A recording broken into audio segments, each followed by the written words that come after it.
तो फ्रेंड्स, हम अपने एससीईआरटी एनसीईआरटी की श्रृंखला में आगे बढ़ते हैं और आज हम पढ़ेंगे विटामिन्स के कार्य क्या होते हैं, उसके स्रोत क्या होते हैं। तो जो विटामिन्स होता है वो मेटाबॉलिज्म प्रक्रिया में सहायक होता है। और विटामिन, अब हम जानते हैं कि वसा में घुलनशील कौन से विटामिन्स हैं और जल में घुलनशील विटामिन्स कौन से हैं।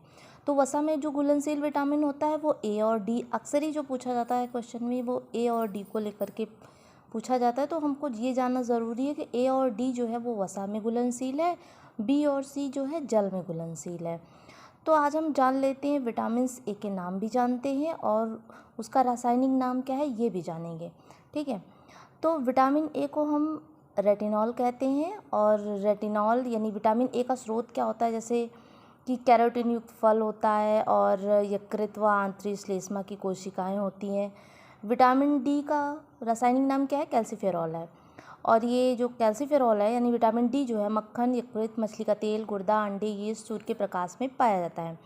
और विटामिन ई को क्या कहते हैं, टोकोफेरॉल कहते हैं, जो कि तेल, गेहूँ, अंडे की जर्दी, सोयाबीन में मिलता है। विटामिन के को क्या कहते हैं, फिलोक्लिविन, जो कि हरी पत्तियाँ, अंडा, यकृत, टमाटर, गोभी, सोयाबीन आदि के बैक्टीरिया में पाया जाता है। अब हम आगे चलते हैं और जल में घुलनशील विटामिन के बारे में जानते हैं।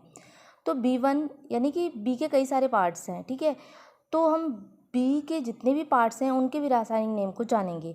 तो B1 को हम थायमिन कहते हैं।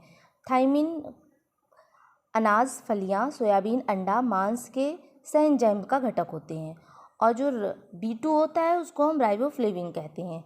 जो पनीर हुआ, अंडा हुआ, यीस्ट हुआ, हरी पत्तियाँ हुआ, दूध, यकृत, ये सब। अक्सर हमने देखा है कि जो दूध होता है उसको पूर्ण भोजन माना जाता है। तो दूध सारे विटामिन में अक्सर मिलता है। तो देखिए, विटामिन 3 क्या है, निकोटीनिक अम्ल बोलते हैं इसको। विटामिन 3 को निकोटीनिक अम्ल बोलते हैं। यीस्ट, मांस, यकृत, मछली, दूध, अंडा, मेवा, फलियाँ में पाया जाता है। ठीक, और B5 पेंटाथेनिक अम्ल, अंडा, यकृत, मांस, दूध, टमाटर, मूंगफली, गन्ना। B6 पैरिडॉक्सिन होता है, दूध, यीस्ट, अनाज, मांस, यकृत में। B7 को हम बायोटिन बोलते हैं, यानी B7 का जो रासायनिक नेम क्या है, बायोटिन है, जो मांस, गेहूँ, अंडा, मूंगफली, चॉकलेट, सब्जी, फल।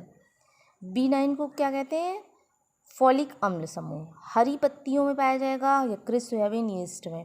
B12 साइनोकोबालामिन, ये अक्सर ही कुछ क्वेश्चन में आता है कि B12 का रासायनिक नाम क्या है, तो ये जानना बहुत ज़रूरी है। साइनोकोबालामिन होता है जो कि मांस, मछली, यकृत, अंडा, दूध आदि के बैक्टीरिया में पाया जाता है। C को तो आपको पता ही होगा कि स्कारबिक बोलते हैं, जो आंवला, नींबू, खट्टा फल, टमाटर। और एक चीज़ और जानना है, सबसे ज़्यादा विटामिन C का स्रोत कौन सा है, आंवला है। अब हम जानेंगे कि इनकी कमी से होने वाले रोग क्या होते हैं। तो विटामिन ए की कमी से कार्निया व त्वचा की कोशिकाओं में रोग हो जाता है। ठीक है, और अगर हम माने कि विटामिन डी की कमी से क्या होता है, तो विटामिन डी की कमी से जो है सूखा रोग हो जाता है।